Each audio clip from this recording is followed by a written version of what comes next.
Well, hello and welcome once again to EXPU Lab. I'm Bryon Ellington, Chief Learning Officer for eXp Realty, and I'm joined today by my friend Tina Caul of the Caul Group in the Triangle and Raleigh, North Carolina area. Tina, thanks so much for being with us today. Oh, I'm excited. We're going to have some fun today. All right. Well, Tina, thanks so much for doing this for us. We really appreciate it. A big question to kind of start off. How do you define your role as a sponsor? What's the most important part of being a great sponsor to you? For me, Bryon, I think the biggest thing is accessibility. People want to know that you're accessible, that you're going to be the Sherpa. I always say, think of it as a client moving to a town with 90,000 people. And all of a sudden they have new roads, new buildings, new places that they're going to visit. They're not going to feel comfortable yet. And you have to sort of be there in the beginning to guide and to help them so they feel like they definitely have a partner in the beginning until they can sort of fly on their own. And I think that takes a good, 90 to, 120 days to feel pretty acclimated. So yeah, it's to be a Sherpa. That's interesting. It's kind of funny to think of it like inviting a friend to a party and then walking away from them for the rest of the night, right? How much fun are they going to have if they don't know anybody there? Exactly.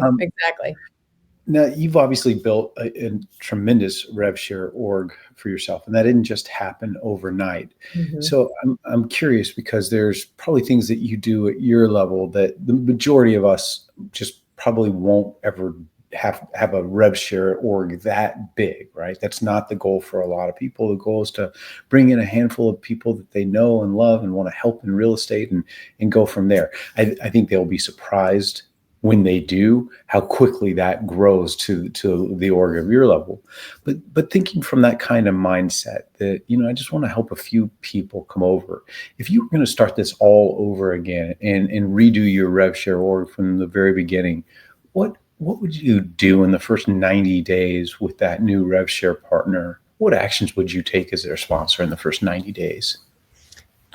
With the agents in particular, I think that what I would do is really get them indoctrinated in the EXP model. Like probably I would have, looking back, guided them through some of the backend systems a little more heavily, made sure that they got more things set up. I think we kind of lose sight of the fact that everybody's different. Some people are really techie, some people are not, some people need relationships, some people don't. So it's almost like analyzing who's in front of me, what do they need, how can I support them? Because the biggest thing is leaving them alone on an island. But I don't think I would have changed, everything that we did, because we definitely, started out boots on the ground with the agents. But I think it was like a little more hand-holding in the beginning is probably what I would have done different. Okay. And then long term, is there something that you do that you feel like really is a generator of those agents in your RevShare org feeling supported and engaged? Is there something that you do that you really feel like, yeah, that helps a lot? Yeah. Well, I mean, when we first started, I thought about it as, I'm going to build a new KW office. I came from KW. So I'm like, if I were a owner of a KW office and I was the broker in charge, what would I do to create community? Because when I joined, we had the Honey Badger group, which is a wonderful, group of guys and gals. And they were doing one mastermind every week that was a Wednesday mentorship live. And I would jump on and I'd watch it, but I couldn't interact because it was recorded. And so I thought, well, what would I want locally? So my theme was grow local, grow fast. Every Friday was Freedom Fridays. And I decided, after talking to Gene and Brent and a few other guys at the company, I would treat it like an office. And I would invite them from 11 to 12. We didn't have lunch. We didn't have fancy things. We just said, hey, open mastermind style, come in at 11. We'll talk about the market. I'll train you on a few things that, that I've got. And we'll just communicate. And every week there would be one or two new agents that would show up. So we started really small. I mean, the first time was my 8 agents on my team and 3 agents that came from a couple other brokerages. And then the week after, they would bring a friend. And so it was like a congregation that just kept growing until we were too big to even house them in the small little space that we started in. So it was just that repetition of community. And And then it just grew. It just grew to the point where I stay in touch with the leaders, the people that are community builders that say, hey, Tina, I'm at a phase in my journey where I have the time to give back. I love to pour into people. Those I call my community builders. I keep them all on a text message thread. We all communicate and collaborate as owner brokers, so broker owners. So if you're a brand new agent, you're probably not going to go buy a brokerage. Therefore, you're probably not going to build a big RevShare organization because you haven't even built a big business. It's different phases of life, but I want people to think of it that way. Do I have time to build a brokerage and to service all these other agents, as well as my clients, as well as my team, as well as my own, family? If the answer is yes, I have the bandwidth, they're probably going to be able to pour into these people like they need to grow big. That's interesting. And funny that you say that about your 8 agents and the 3 agents. I think a lot of people would hear that and go, okay, that sounds super awkward. Don't know if I would do it that soon. I might wait till I had 33 agents. No. But here's what's interesting about that is that I had this, it was the top 50 Canadian agents in a mastermind, right? Yeah. And I said, so what do you want to talk about? And I expected the normal things, listings, hiring people, lead generation. Yeah. One person raised her hand and essentially said, I'm paraphrasing, but I'm lonely. Yeah. And as soon as she did, other hands in the room went up, and it was me too. I feel like I'm on an island. And that was one of the phrases that came out. I feel like I'm on an island. And it reminded me, our friend Elizabeth, here in Austin, Texas. I'd moved my license over in November of 22. It wasn't until July of 23 that I realized that she did the AHA clubs here in Austin. Yeah. And I was like, man, I've been looking for something like that, but I hadn't even thought maybe I should start it myself. Mm-hmm. And as awkward as you may feel, with 3 people in a coffee clutch, just understand it's a lot more awkward if all 4 of you are feeling lonely, separate from one another. Exactly. So I love exactly. And the other thing is too, like, I think people put a lot of weight on, well, I don't know, I haven't sold that many homes, so who's going to come or whatever. My first recruit was Charity Masaudi, who was an Uber driver, worked at KW. She sold 1 home. She was a mom. She worked for, this trafficking charity association. I mean, she's doing everything but selling real estate. And when she joined me, I made the biggest deal about it. I think that's the other thing, like making a big deal about people joining you, showing that people are moving to this brokerage. I think that's something that we did really well in the beginning, and we still celebrate every agent that joins us. But it's not just about a big team leader joining you. It's about every human is important. Charity now, she's runs teams. She's got 30 agents on her team. She's selling homes. She's an instructor. I mean, she's just grown to do great things. But it's you don't have to be, I was in the business 19 years when I started doing these masterminds, but I have leaders that are new solo agents doing new solo agent masterminds. Like, you're just facilitating and bringing community together. And you're right. Everybody's sort of lonely, and that's what you want to try and give back to the community. I want to switch gears. I want to ask you about 3-way calls or validation calls, however you like to refer to them. And I'm going to ask you about before, during, and after. The before piece of it, either as a person who's setting up the call or as somebody who, I'm sure you probably do a lot of these validation calls for folks in your RevShare org. Is there something that you think that every sponsor or potential sponsor, the attracting agent, should absolutely do as groundwork before you try to bring somebody in for a third-party validation call? I do. I think it's hard. Every agent is at a different information level when they inquire. My group knows if you're going to bring somebody to a call, the last thing that we want, based on my time and things that I have to do, I'm better suited to do a coaching call with them. Once they know what EXP offers, they've watched the EXP informational videos, they know what our splits are. To me, people follow people. They don't follow splits, because if you want the cheapest splits, EXP is not for you. We have much cheaper out there. We're definitely not the most expensive. I feel like we literally are one of the best values out there. So once we get the money part and the technology part out of the way of what we offer, my job is to come in and say, come meet my senior partner, Tina. She's been here 5 years. She's grown, an organization or has sold real estate. So you want someone who's maybe this person can be can admire what they've grown, so they can go, oh, I see the vision, and it proves that we're here to help each other. So it shows a couple of things. Hey, there is community here. This person took time out of their day to worry about me. On the call, the goal is that if you were the recruit and then I had another person, that person that brought you in would say, hey, this is Bryon. They would edify Bryon. Bryon is a great solo agent. He sold this many homes. He's looking to get here. Tina, I want you to meet Bryon. Bryon, this is Tina. She's A, B, C, D, and E. And so they're truly like giving the introduction. And then it's up to that person to just zip it and step away from the conversation, because nobody likes to play tennis 2-on-1. And you don't want to like jump on the person and, so just zip it. Like, that's what I tell my people, just zip it. Like, I may say something or forget something, but it doesn't matter. You just kind of are silent. You're introducing a relationship. My biggest thing in the beginning is, Bryon, I would just love to hear a few things. First of all, we've got 30 minutes. I want to clear that time. I want to make this time really valuable for you. What is it that you would like out of this call today? What is your number one and number two things that you want to leave with? That way, I know that I'm not going to be talking about RevShare. I'm not going to be talking about stock and whatever else that they don't want to hear about. Like, what is it that you want to hear about? And then the third thing is, I want to know, Bryon, before Susie brought you to this call, what did you think about our firm? And I always say our firm. I never say EXP when we're talking, because I just feel like some people have negativity towards it. Some people have positivity towards it. Whatever it is, I just want to say our firm, because firm is, we're all at a firm. Firm just unifies us. So my firm, your firm, we're all at a firm.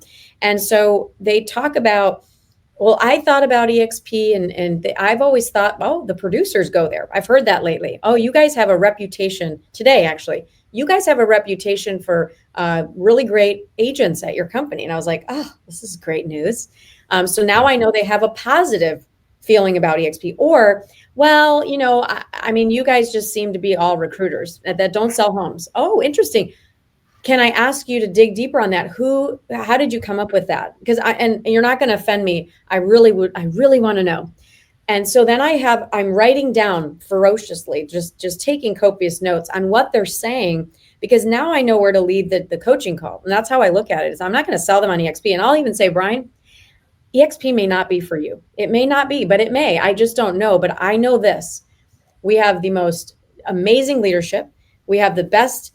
I always say your name now, because I'm like, we have the chief learning officer that is bringing so much education for $85 a month. You're coming to Harvard. It's going to be a Harvard education. If you can't make it at EXP, you can't make it anywhere. That is my line. Like I say it to every single agent. If you can't make it here, you can't make it anywhere. So we have probably what you need. I just don't know what it is that you need. And hopefully I can find it for you. And if I don't know the answer, I will hunt it down. And then we just start talking about their business. We rarely talk splits, rev share, nothing. We talk about vision of the agent's business. How do I get the agent from here to here? Do they believe that their sponsor and me as their partner can get them there? That's all they care about. Are you the two that are going to get me to my goal? And so if they feel that they can get to their goal, they're in. They're just ready to go. Like, where do I sign?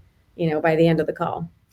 And I like what you said about understanding, and I loved your setup question of, tell me what you want out of this, to paraphrase you, because I think that is important, because of the many things that we offer agents, there's probably only one or two they actually care about.